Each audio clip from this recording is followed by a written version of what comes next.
What's up, everyone? Welcome to the Vogue Squared channel. Tonight, we're gonna just have like a little, about an hour-long Q&A. I know it's been a minute since I've actually done a video. I've been kind of busy. I don't have my assistants anymore, so I've been kind of working overtime a little bit on that, even working a little bit on the weekends. But I figured it's time to get back on YouTube. I was going to just do a live Q&A by myself tonight, but I wanted to reach out to Picking Vintage, aka AJ, and see if you just wanted to join me for a little bit of fun. This is just going to be like an open conversation, maybe some bullshitting. Probably lots of bullshitting. Yeah, oh, always.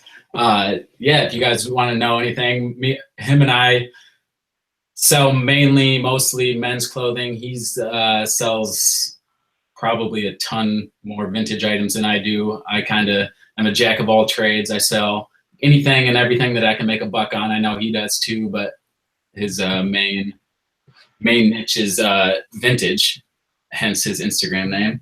So if you guys have any questions or you guys want to talk about anything, throw it up in the live chat. This is going to be just a laid back kind of fun conversation. So how's it going, AJ?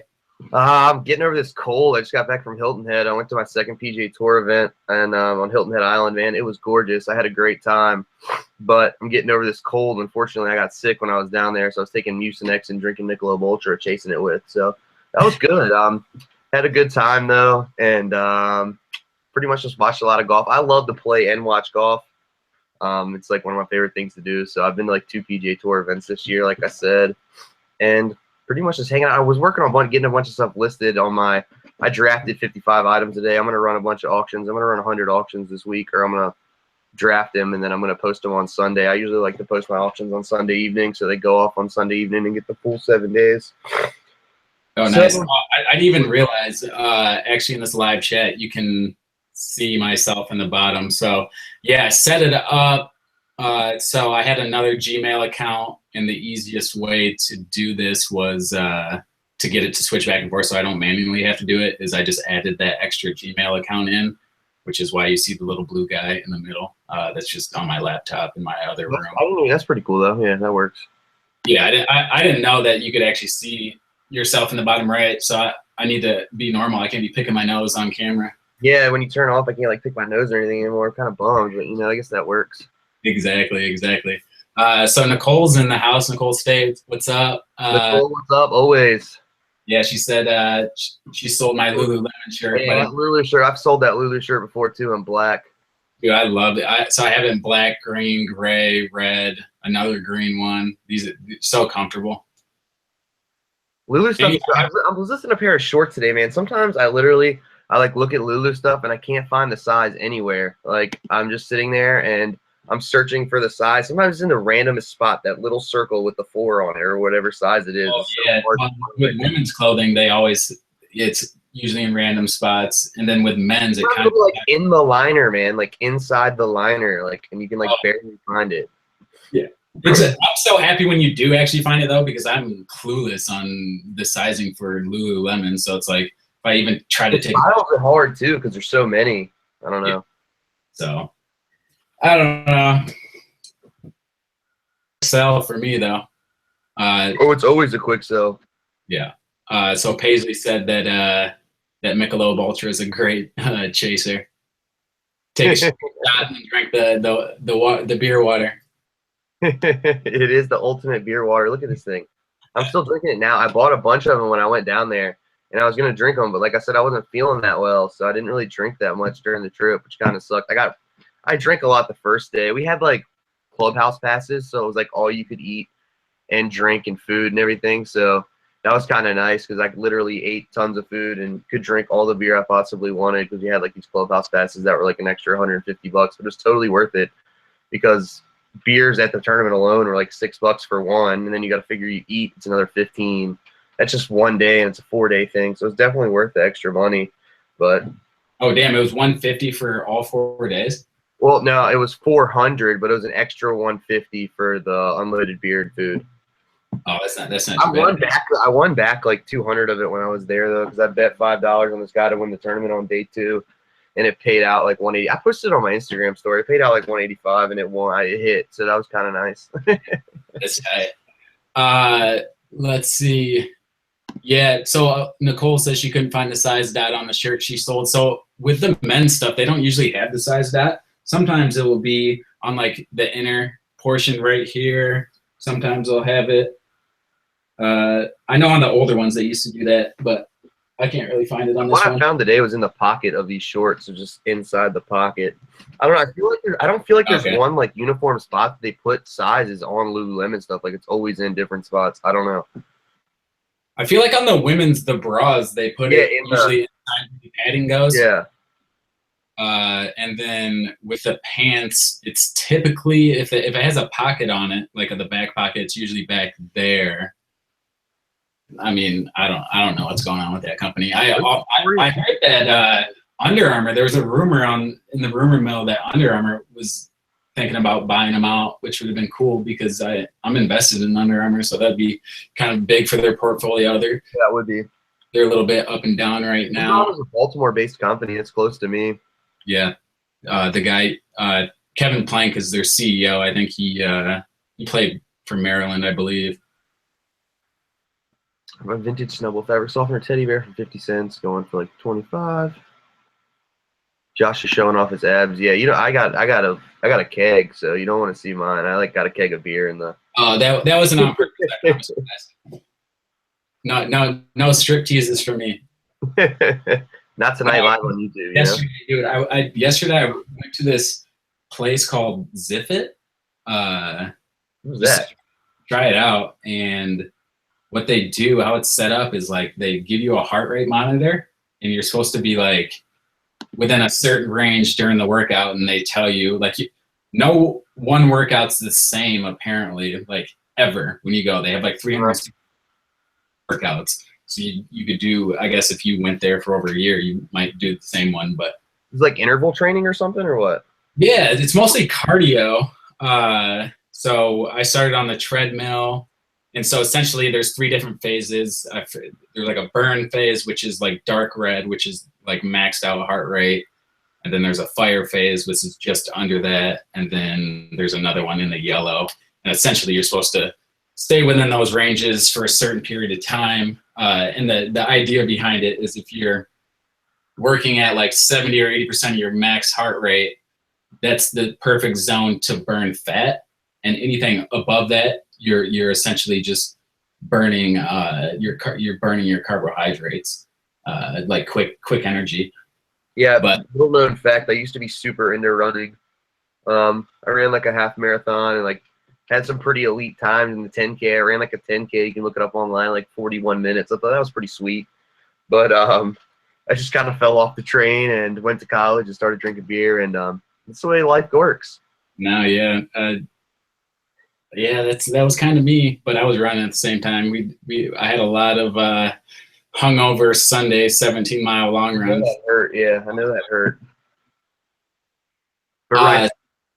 Hold on, go ahead. But no, I saw that. No, I'm not from Maryland. I'm actually from Richmond, Virginia. I'm just kind of near Maryland. It's like, I guess, 2.5 hours from Maryland. Yeah, 2.5. I was in Maryland the other day actually for the Cal Ripken Gala. That was pretty fun. Oh yeah, I saw your photo with him. That was pretty tight. Yeah, I met Cal Ripken and some other people. There's a bunch of famous people there. I got to held like a World Series ring. It was sweet, man. It was a good time. Dang, that's pretty awesome. Yeah, Yeah, a private concert for like 400 people. I got to see that. That was pretty cool. Wait, how'd you get tickets to that? My mom's best friend is like CEO of the Cal Ripken Foundation, so he just plugged me in. Oh, so Thrifty Bish asked, good eye. Did that other Tommy jacket that used to hang behind Josh sell? Yeah, I sold it on Poshmark. I didn't post anything about it. I sold it on Poshmark over the weekend for $105. Took a best offer. I had it up for like 120, and it was sitting for a little while. And That's a good eye.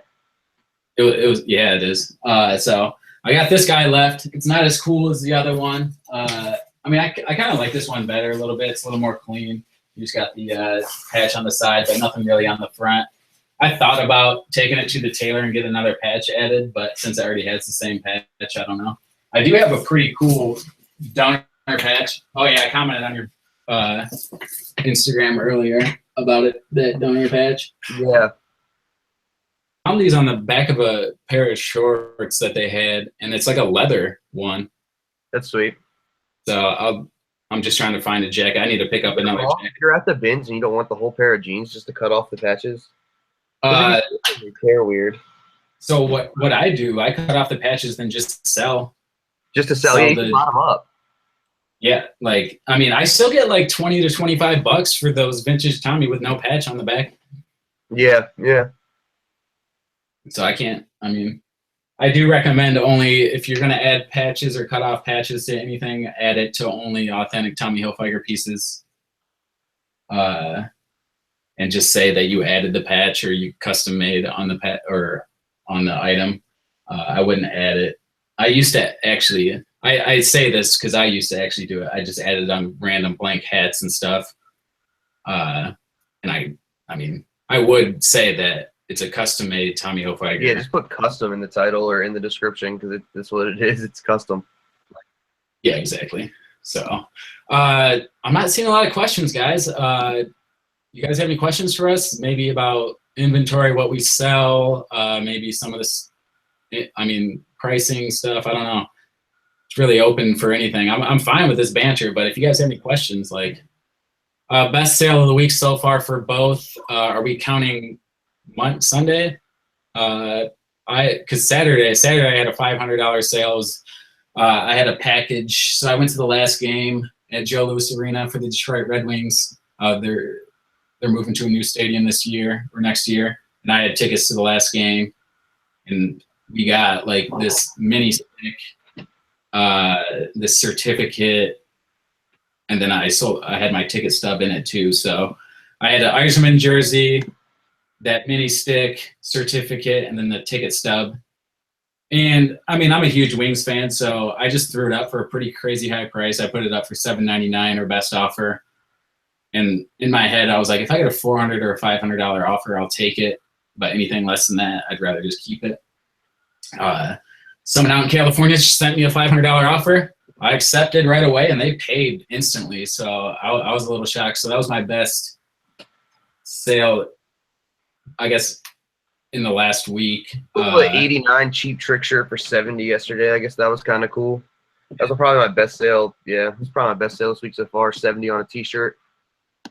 Where did you go? Dude, this week? Where did you get that? So all that stuff you lotted up, the jersey you paid for though. The jersey you had money in. Was it authentic with the fight strap? Yeah. Yeah, it had this fight strap. Yeah, okay. So the jersey, and I mean, I guess the ticket too. I paid $100 for the ticket because me and my buddies, we get a 10-game package every year. And as an add-on, they had an add-on for $100, which was actually a pretty good deal because by the time the game rolled around, tickets were selling anywhere from like $200 to $250. And one of my buddies actually sold his ticket to my other friend. But I mean, alone, the stuff without the jersey in it, those mini sticks were selling for like $70 to $100. So I mean, my buddy probably actually broke even if he would have went to the game, and he could have went to the game, but it's all right. He's about to be a doctor next year, or going to medical school next year to be a doctor, so he needs the money. The Caps needed to win really bad tonight. I don't know, everyone in Richmond was freaking out because everyone's a Caps fan, and they got down, I guess, 2-1 or something. So I think they're up right now. They're 3-1. They are the regular season heroes of hockey. They're the best team in the league. Ovi needs a ring so bad, though, but I guess we'll see what happens. Or not a ring, a fucking cup so bad. We'll see. Yeah, dude, it was great just seeing all the old timers come back at the Wings. You had Yzerman, Lidstrom, Draper, McCarty, of course. McCarty's always coming back. He always looks like he's coked out all the time, but they were showing. I don't know if you follow hockey that much, but you remember that Colorado Avalanche rivalry that we had, and then the huge fight that erupted.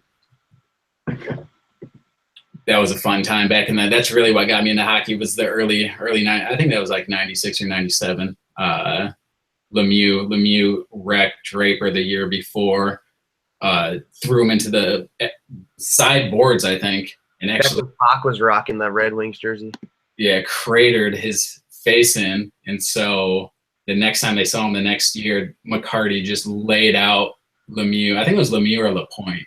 I think it was Lemieux, and just Lemieux has his head on the ice, and McCarty's just wailing on him. So that was pretty funny. All right, so Josh, have you had any luck looking for new employees? I actually haven't really been looking. I've been so busy lately. I should probably put out an ad, but I'm kind of on the fence on who, because my old assistants were actually friends, or one was a friend of a friend, so I knew what to expect, but the other one was a pretty good friend, and I don't really want to give someone that I don't know stuff to go photograph or anything, and I also don't really want someone in my house that I don't know. So it's kind of a little dicey right now on what I want to do. My buddy, one of my good friends, lives out in Pennsylvania, and he's thinking about moving back to Michigan. So I offered him a job, and then also a place to stay because I have an extra room in my house. So we'll see if he takes me up on it. If he does, then that'd be pretty tight. But right now, I'm not looking too much. So the Vintage Mark says, I'm trying hard to find good vintage men's stuff in my area. It is tough. Not much at the Goodwill Salvation Army. I'm not looking for secrets, but any tips? Would you talk around that a bit? Yeah, go ahead, AJ. I think honestly, a lot of like really good vintage come-ups come from the bins, because one reason is because that, you know, if stuff has like a rip or a tear or a mark or it looks worn, a lot of times it automatically goes straight to the bins. I mean, some of my best vintage finds have definitely been at the bins. Not saying that I haven't found good vintage, you know, in a store, but I think if you have like a bin near you, it's definitely a good place to start to like try and look for vintage items.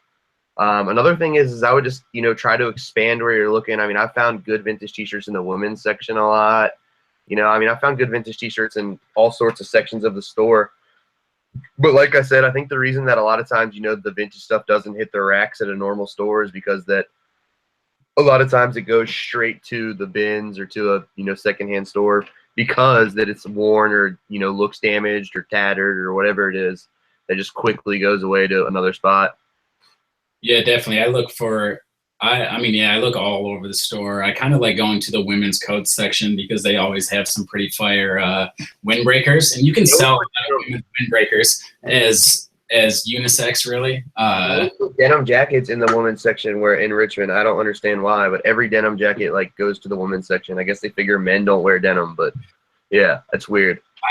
I just sold a women's Levi's denim jacket for like $35 yesterday. I think I had it $40 or best offer, and if anyone ever offers me $5 less than my asking price, I always accept.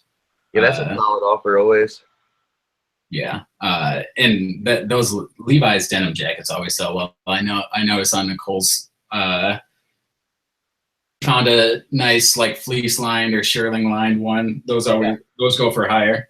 I just found one the other day. I got one sitting over here on the rack actually right now. It needs to go to the dry cleaners. I just found one when I was in Orlando. I guess like that was 2 months ago, I guess now. Yeah, I haven't brought it to the dry cleaners yet. I don't know.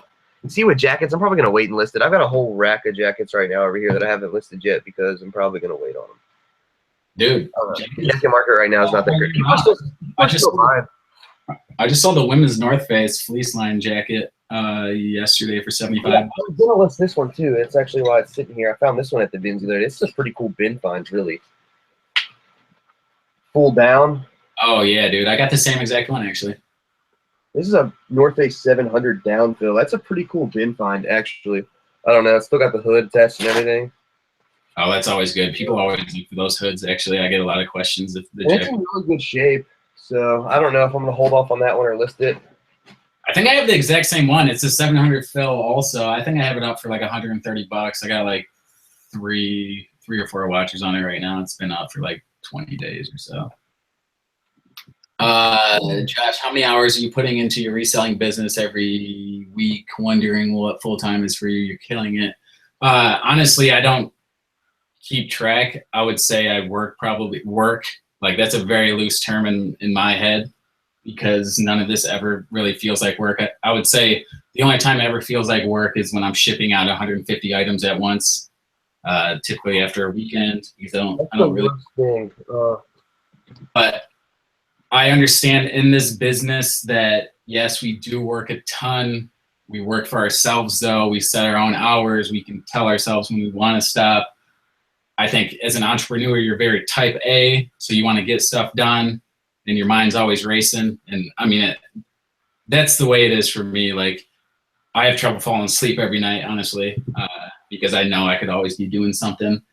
But at the end of the day, I also take a lot of time off.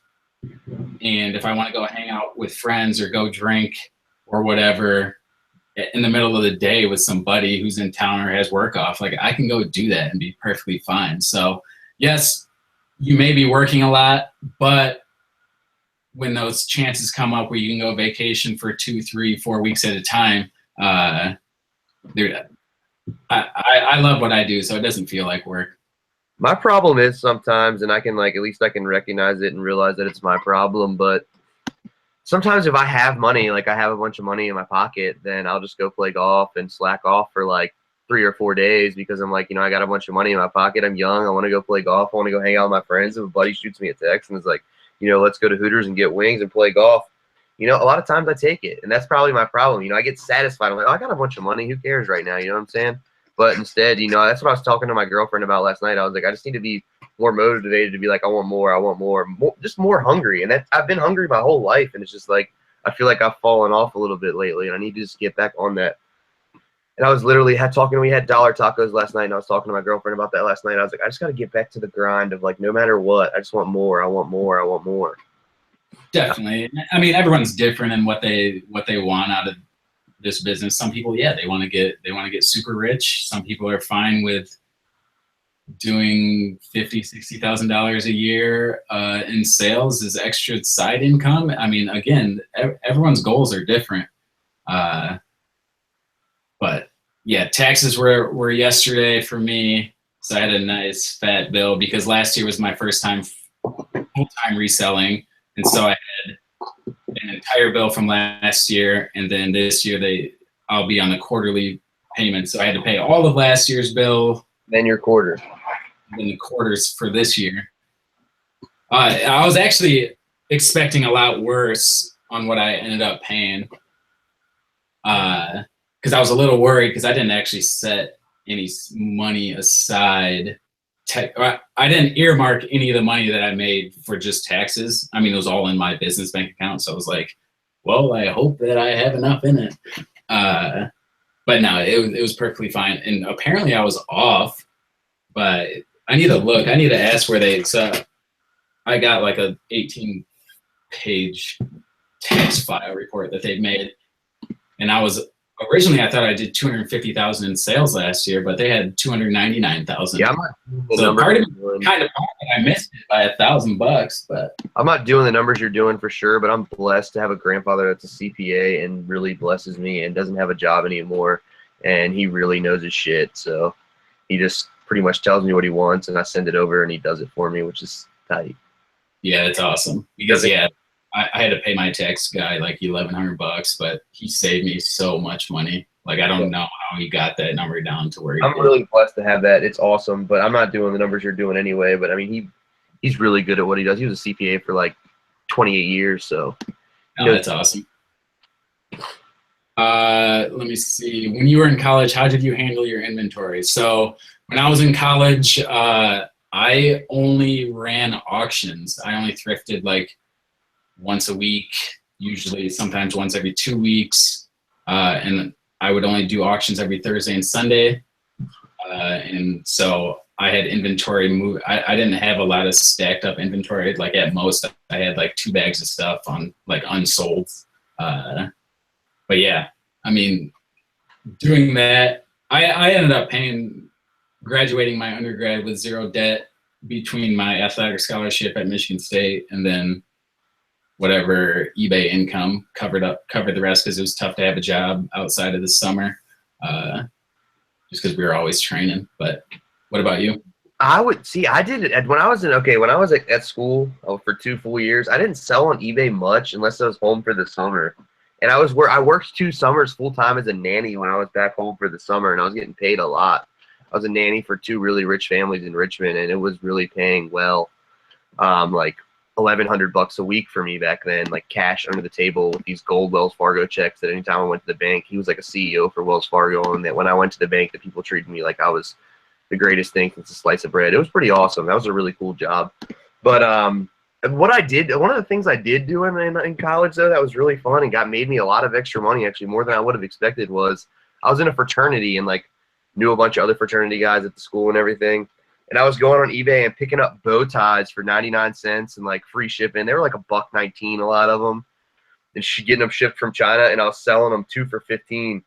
And I had like a bunch of people coming to me like every week to buy bow ties for like their formals and their mixers and stuff. And I just had a stash of bow ties, and people would just hit me up on Instagram or on Twitter, and I would sell a bunch of bow ties, man. I made all the beer money I could possibly ever like imagine making off of those bow ties. It was an awesome hustle, actually. That's hilarious. Yeah, I was a bow tie man in college, actually. I mean, I didn't wear them much, and I wasn't in a fraternity, but I definitely did rock the bow tie at any of our banquets that we had or like jacket ceremonies. Yeah, it was an awesome job. $1,100 a week was insane for a college kid, and it was all tax-free money. I never paid a lick of tax on it. That was probably, but yeah, it was awesome. It was a great job. I still talk to the one guy. He owns a construction company in Richmond, and we still talk sometimes. He has a beautiful property with 2 great lakes I can fish on. But yeah, it was a great job. I was blessed with that, for real. It was awesome. And literally the guy I was like nannying for, the kid was so cool. And plus, not only that, the guy would just like throw me his keys to like a $70,000 truck and just be like, take him to Bass Pro and give me like $500 cash and be like, yeah, buy yourself something too. It was insane. That is wild. Tax man is watching this. AJ, you didn't hear that? AJ didn't. Yeah, he had a drawer in his house, literally, that you just opened it up and it was like full of $100 bills. The kid was 10 years old, and in his piggy bank it was all $100 bills. Dude, it's insane, man. Yeah, it was insane. The Vintage Mark says you find that running a sale on your store results in more sales, more visibility. I typically like to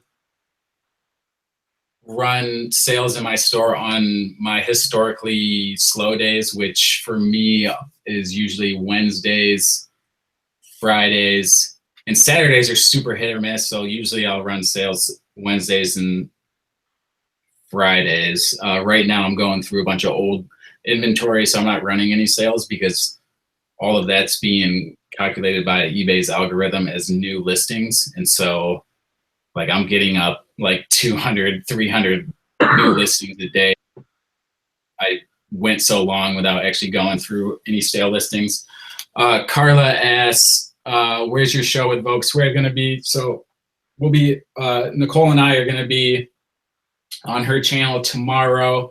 I believe it's going to be 3 p.m. Eastern time for me, noon Pacific for her. So we'll unveil the show name. We already have a winner. Funny story on that though. So I texted her. I was taking pictures of stuff, and the name hit me, and I texted her and was like, I think this is the name of our show. And she goes, yep, that's perfect. And I go, I kind of feel bad though, because we're running a contest on who to name our show, and we can't just go to them and be like, actually Josh came up with it before anyone else. And 5 hours later, got an email from someone with the exact same name. And I go, yes, all right, perfect. Well, she's the winner. Already told her that she won, but we haven't revealed it yet. But yeah, that'll be tomorrow. And I think our first topic's going to be stale listings and maybe a little bit of branding, how to brand yourself. But yeah, that'll be tomorrow. You'll see it on Nicole's Instagram. I'm sure she'll talk about it. And then you'll obviously see it on mine too. But yeah, we're excited for that. And Thesis says, do any of you source online? I do a little bit sometimes. Funny thing, here's a funny story. So Cole Haan runs a lot of sales or clearance sales on some of their higher end shoes. And so sometimes what I'll do is just list them for do a 3-day listing at just under retail for them, because people are lazy. They think that eBay, Amazon, Walmart are always the cheapest no matter what. But that's not always the case, especially if companies are running sales, and so people will buy stuff for like 190, $200 off of me, and then I'll just ship it straight to them from the store online, because you can get like Cole Haans online when they're running sales for less than $100. So you're still making like 50, $60, and you're not even touching the product. I've bought some stuff on eBay. I just posted 2 items the other day, one on my story actually today. I got like 3 80s championship t-shirts for like $8. I'm gonna list them on Etsy for like 25 a piece, so $8 into 75. I found another one the other day I paid $3 for, and I'll list it for 30, so $3 for 30. I buy stuff off eBay, mainly t-shirts. Vintage t-shirts is just my thing anyway. I love them. I follow hats a little bit too, and I'll buy some hat lots occasionally, but I have a guy that I buy hats from already for a really good deal, and he has tons all the time. I can usually get like 50 a week, and I pay him like $250 a hat because he's getting them from the bins. So it's not really as advantageous for me to. Oh, sorry, but it's not really as advantageous for me to like buy hats as it is t-shirts and other stuff like that. But yeah, I definitely source some stuff off eBay. It's just easy for me. Yeah, just follow a search, and refresh it a lot, new listings, ending soonest, auctions, refine. You can find it, man. You could make so much money off eBay if you wanted to, just buying stuff, because there's always people that are going to be impulse buyers, and when you buy something, you know, they're not going to be sitting there watching the auctions constantly, and you're going to have the product they want, and they want that instant gratification. So you can make money off eBay buying and reselling on even within eBay again. But I've been buying the stuff off eBay and putting it on a different platform, even though you could resell it on eBay as well. Oh yeah, and a lot. I mean, especially with vintage stuff, people don't know what they have. So, and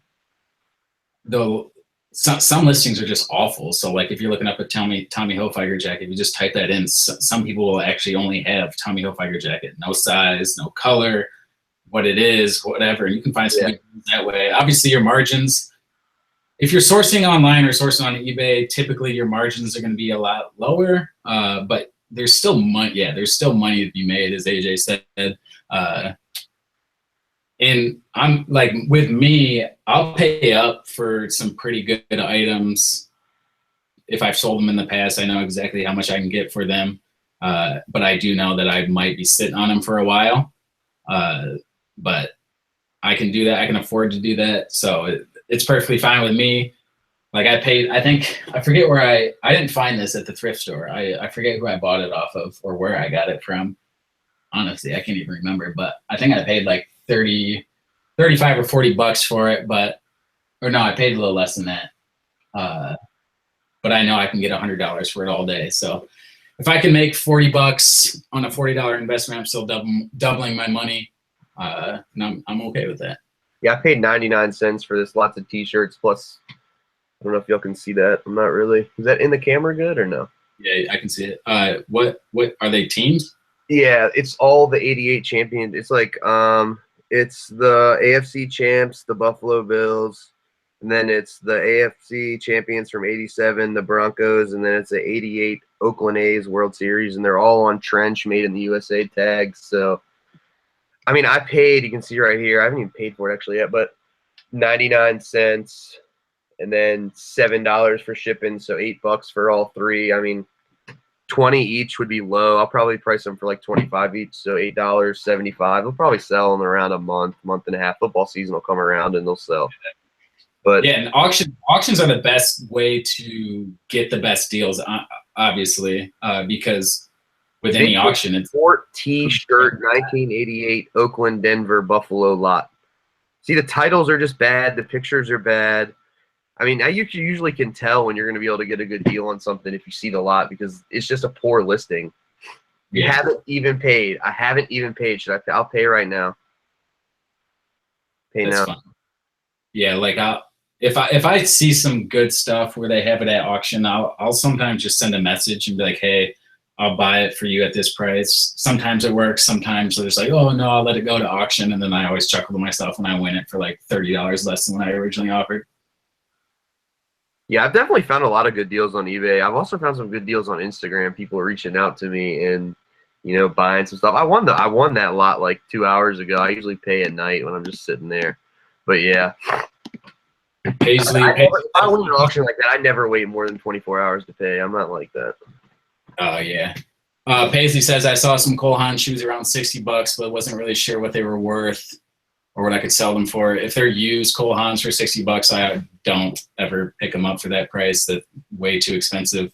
The resale value for used Cole Haans are not very good unless they're like the Lunar Grands or the Zero Grands, which are their newer version shoes. They have the so Nike used to own Cole Haan. So they did a collaboration sort of where they had the Nike Lunarlon foam on their dress shoes, and they're super comfy. But those retail for like anywhere from $200 to $300. So yeah, I typically only pick up like Cole Haan dress shoes if they're like normal leather ones. If they're like $10 or less, I typically don't pay more than that for used ones. What do you guys think of sourcing big box stores? So my Amazon account, there's a long story there, but I got booted from Amazon due to another company essentially lying and saying that I was selling counterfeit product, and I was actually selling their product that I bought directly from them. So my account got shut down. I need to go see a lawyer because it might turn into something a lot worse than what I wanted it to, but it hasn't been resolved. So the only way to get it resolved is to possibly sue them. So that's fun. But I used to source a little bit at big box stores for Amazon. I don't like doing it, honestly. It's quite boring to me. Also, the whole scanning in store in front of, like, I know it's a lot of big box stores are now cracking down on it. So I didn't like doing it. So most of my stuff for Amazon actually came from thrift stores, or if I sourced online. Yeah, I sell some books on Amazon still. I ship like 2-3 books a day maybe. I don't do like the huge book hustle like a lot of people do, but I used to get into books a lot more, actually. I used to have the whole PDA scanner, go to book sales, and really look for books all the time. I would go to estate sales and look like just for books sometimes because I found some really good ones before. I actually found a $75 book yesterday with 300,000 rank. That was kind of cool. Oh damn! But, yeah. That'll move in a few days. Yeah, it'll move quickly. A lot of the ones like in our another reason that I stopped doing books as much is because our local Goodwill outlet, they subcontracted a company out, and they're scanning all the books before they come out on the floor. So the only good ones we're finding anymore are the ones without barcodes. So it just hasn't been. We just haven't been finding as many really. So I mean, I just haven't been selling as many. Last year I sold a lot, but yeah, lately I haven't been selling as many. Yeah, books are that's a competitive market, especially for Amazon, obviously. A lot of you kind of like, if you want to be in the resale book game, you gotta kind of have a bunch of bells and whistles of making sure. I'm ungated on CDs on Amazon, which is nice, so I can still sell CDs on Amazon if I want, which is honestly an easy way to make money. But CDs just don't move as fast as books.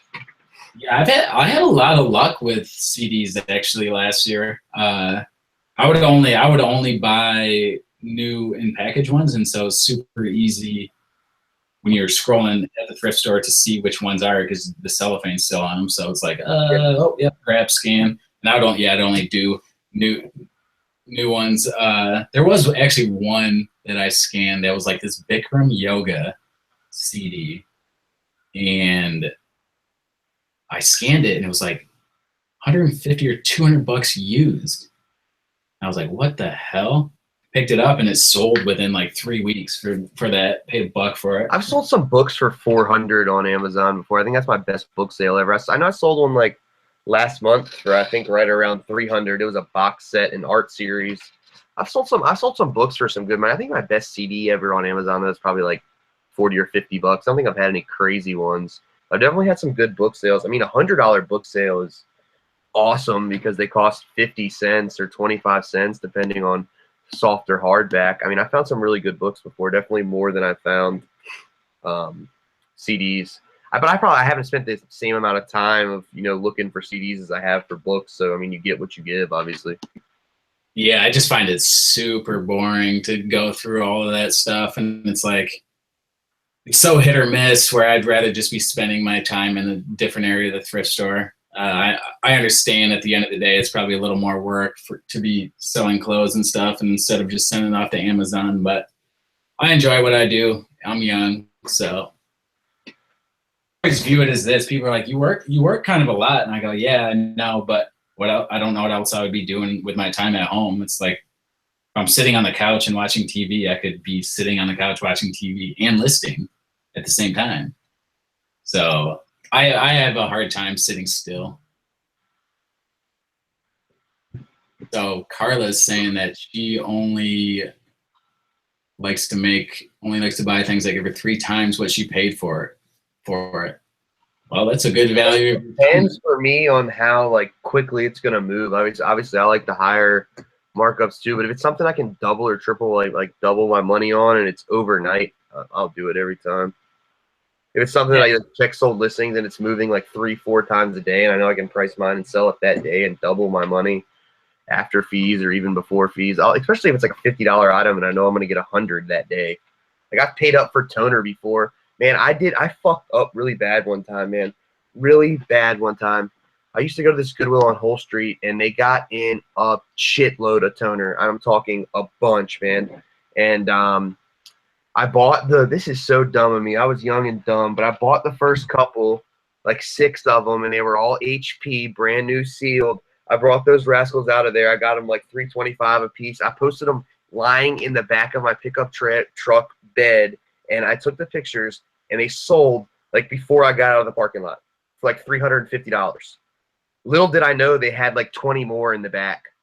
And I walked in the next time, and I was like, do you guys have any more toner? I was like, I like buying toner because that doesn't expire. And then that was just enough for them to know that, oh yeah, they must still be worth money. So they looked them up online before they brought them off the next time, and they all had $50 price tags on them and stuff. I still bought them the next time they brought them out too, because I was literally moving them so quick, such at a rapid pace, and I was using my 15% off coupon. But I should have never said that, man. I wasn't thinking when I said they don't expire. I didn't think that the Goodwill's employees would be like, catch on to toner being worth money. But yeah, I spoke up, and I learned my lesson to never say anything like that again. So word to the wise, don't do that kind of stuff. The first time I paid like $3.25 for them, and they would have brought out all 20 of those toners for probably $4 or $5 or $3.25 again. And they priced them at like $50.25. I still made a bunch of money on them. That was a really cool find, but it just sucked, man. I should have never opened my damn mouth like a dummy. Should have just kept my mouth shut. I know better, but yeah. Yeah, I mean, you never know stuff like that. I mean, I'm pretty open when the Salvation Army, well, Goodwill usually doesn't ask, but Salvation Army workers will always ask like, hey, what's all this clothes for? Do you just sell it? And I go, yeah. I do. Actually, it's my full-time business. And actually there's a Salvation Army near me where I know the lady quite well, and she doesn't care. She's always all about helping me. She'll hook me up sometimes on stuff, but I've never had any problems around here in Michigan with stuff like that.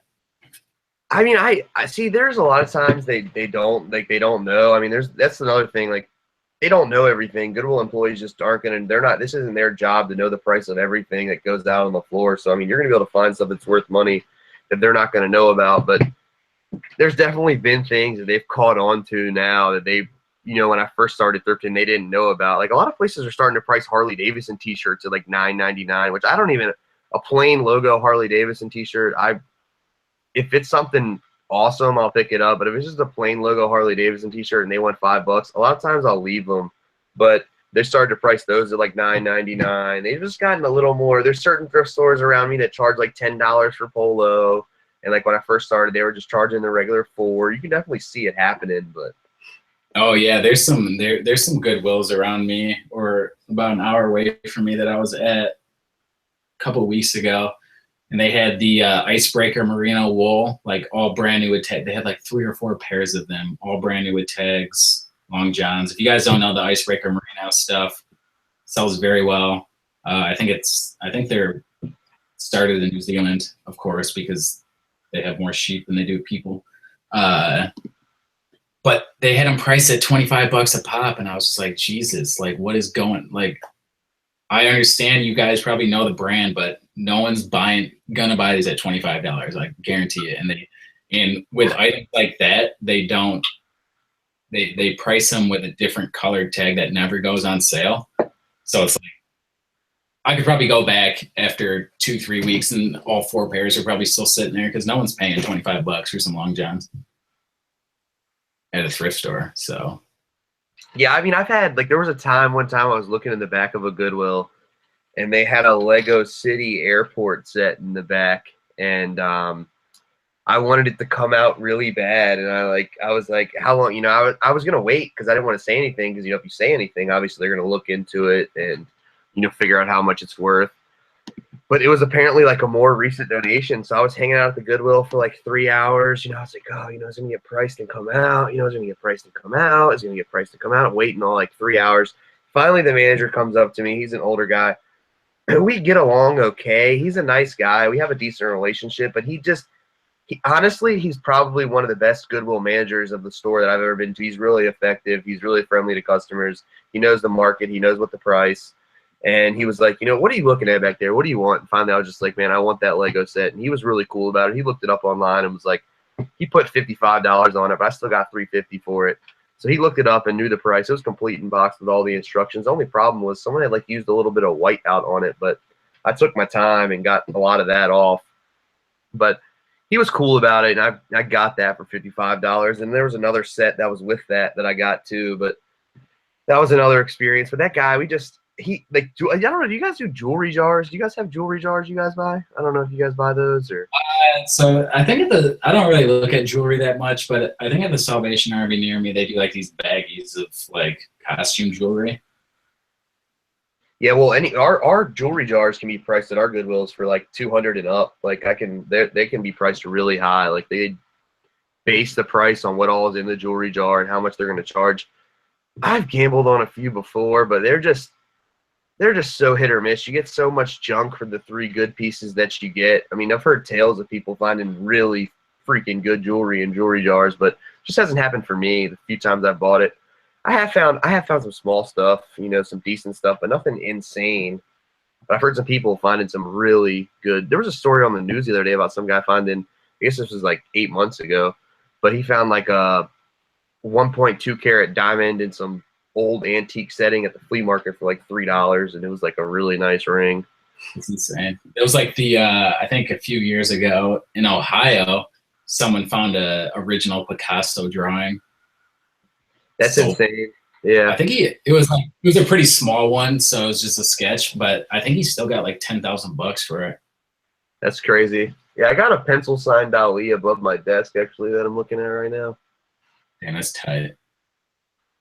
Sashi says, I got my first negative because I didn't notice the drawstring on a pair of Adidas shorts was messed up. How many negatives are allowed?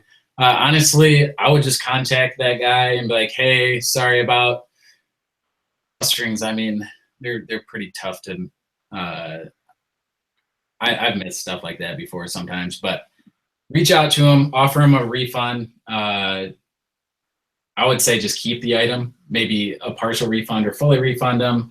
I would only refund him though once he takes the negative away, because it can be a little dicey there because some people will want their refund first and then not change the negative. What I typically like to do is like, hey, you're guaranteed this refund. It's in the messages. If you call eBay and I don't refund you after you change the negative, I'm sure they'll refund you. So it's guaranteed for you. It's not guaranteed for me that once I do refund you, that you're going to take the negative away. So work with me a little bit. I do apologize. Just kind of grovel a little bit. It can be annoying, but I got one this month too on a lot of pants.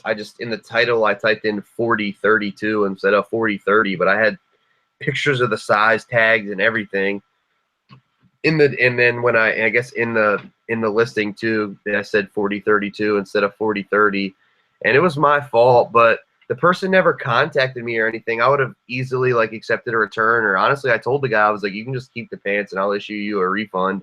But he never got back to me and replied or anything. He just left a negative, and I haven't heard from him since. You're gonna get them occasionally, man.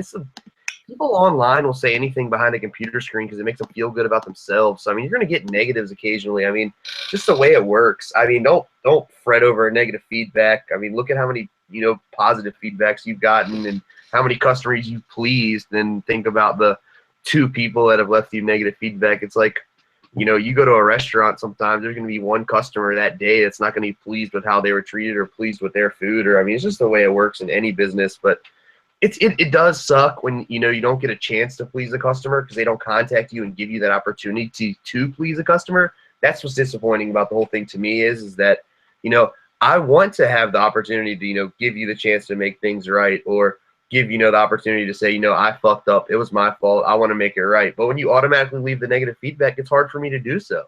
So that's exactly how I am. And it's just, so I actually now, so I learned my lesson on that. I now put in my description, like, hey, if you have a problem at all, contact me first. I'm willing to fix it, but I can't fix a problem that I don't know about ahead of time. So please don't leave me negative, or please don't leave me any feedback yet until I get the chance to make it right. And if I can't make it right, if they do leave me a negative feedback, usually I play a little more hardball, like, hey, you need to send this item back, and then you'll get a refund. I sent 2 messages to the guy and I didn't get a response at all. So I was like, I'm not going to let it bug me. It is what it is. You leave negative feedback, I guess. But if you wanted your money back or you wanted a return, all you had to do was ask.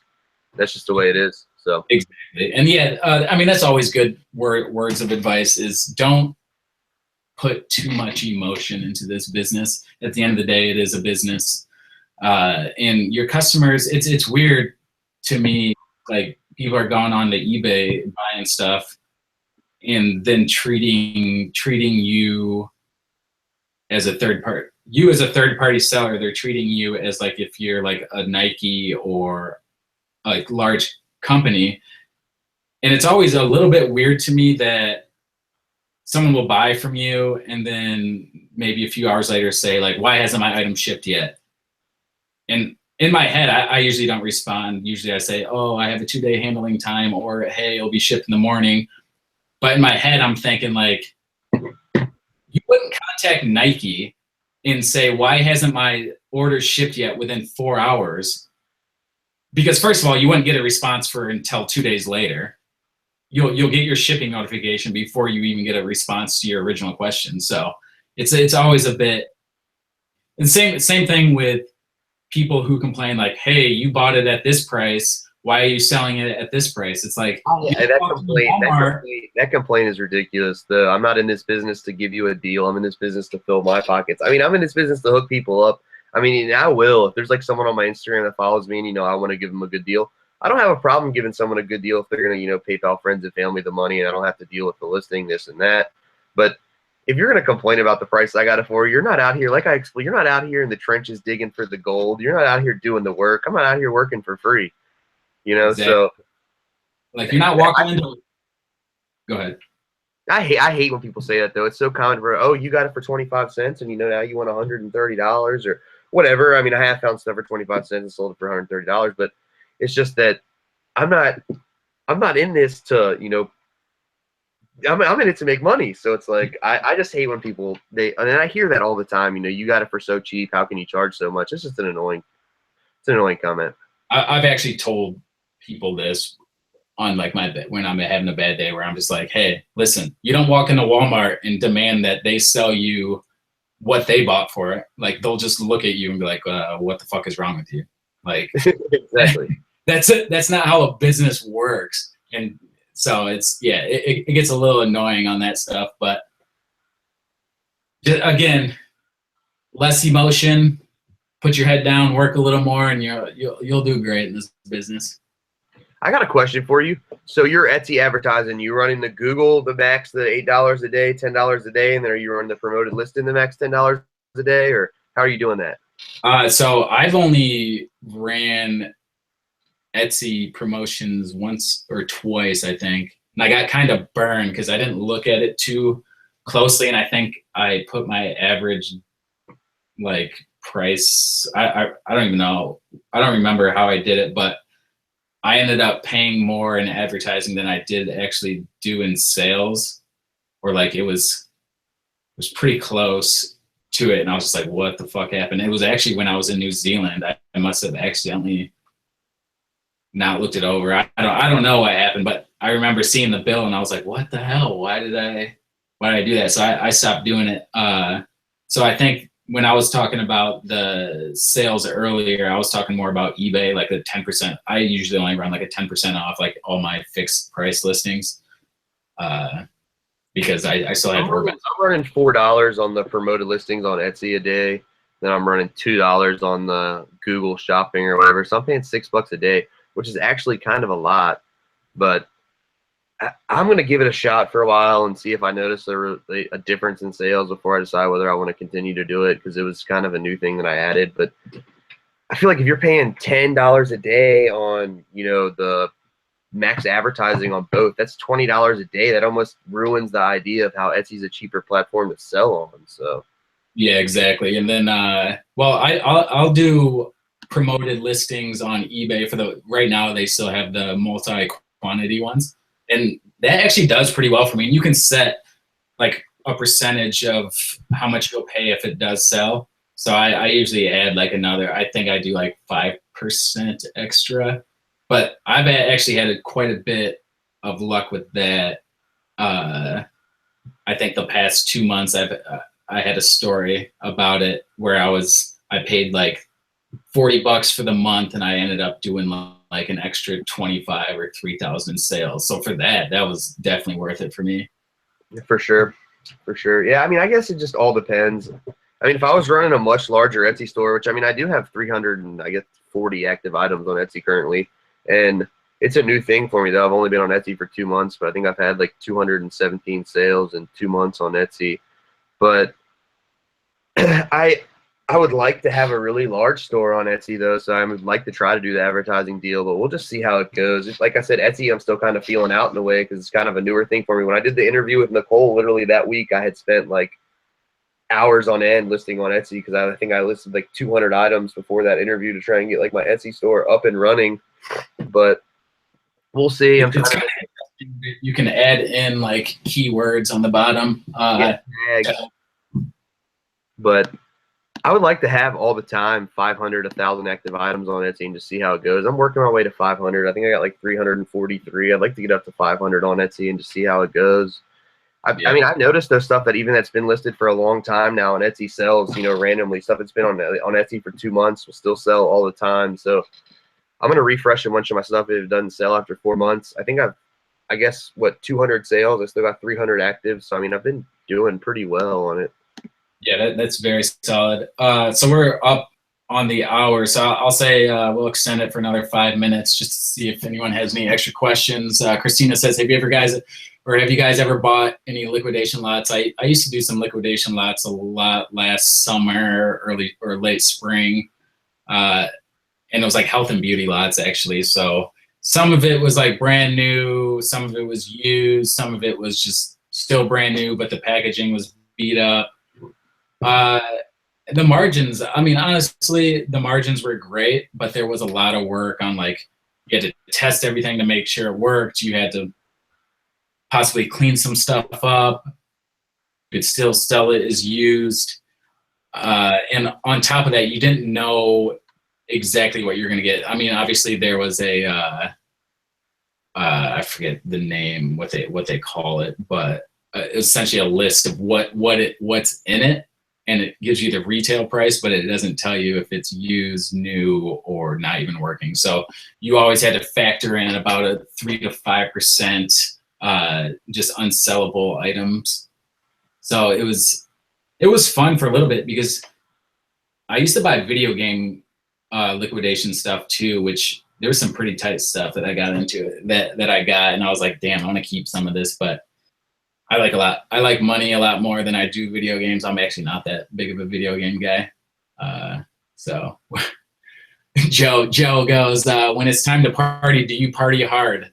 Yes, definitely. So AJ, so when I interviewed AJ now, we got off and then we were talking a little bit after the interview, and we're thinking about doing an actual like drunk live YouTube hangout where we just shoot the shit and get hammered. And I'd probably want to do it as like a pregame because I would still want to go out. I wouldn't want to get hammered on live YouTube and then just go to bed. I don't party as hard as I used to. I've had some things happen to me in the past that aren't good, that aren't positive. So I've cut down a lot, but I definitely still party hard. I went to jail a few times and got a DUI. Got a few other things when I was 19 years old that really, you know, kind of they hurt. They hurt, you know. So I learned my lesson the hard way, but no, I like to party hard. Yeah, I'm in the same boat, and all my friends are too. So I was actually texting with Nicole last night about like show topics and stuff, and just talking about people on the internet and them being tough guys and stuff. And then it turned into what it turned into. I was telling her about my friends, and I was just like, yeah. Usually when we hang out with my friends at bars, we all look around at each other and we're like, dude, if we weren't friends, we would probably just beat the shit out of each other at the bars because we're so pissed at that guy over in the corner being a big asshole to everyone. We're like, we're lucky. We're really lucky that we're all friends because there would be a lot of fighting going on. What items do I like to sell on Etsy? You can look at my Etsy link. It's in my Instagram bio. I sell a lot of hats, vintage clothing, of course. I mean, that's all I sell on Etsy is vintage. I'll sell random stuff. I mean, you know, I have this sitting over here I'm going to list on Etsy. Like I just got the other day, like this Tupperware container. I'll sell random stuff on Etsy, but mostly just vintage, you know, vintage clothing, vintage hats. Yeah, if you guys don't follow, her Instagram handle is Thrift Love Sell. She does a lot of like hard good stuff like brassware,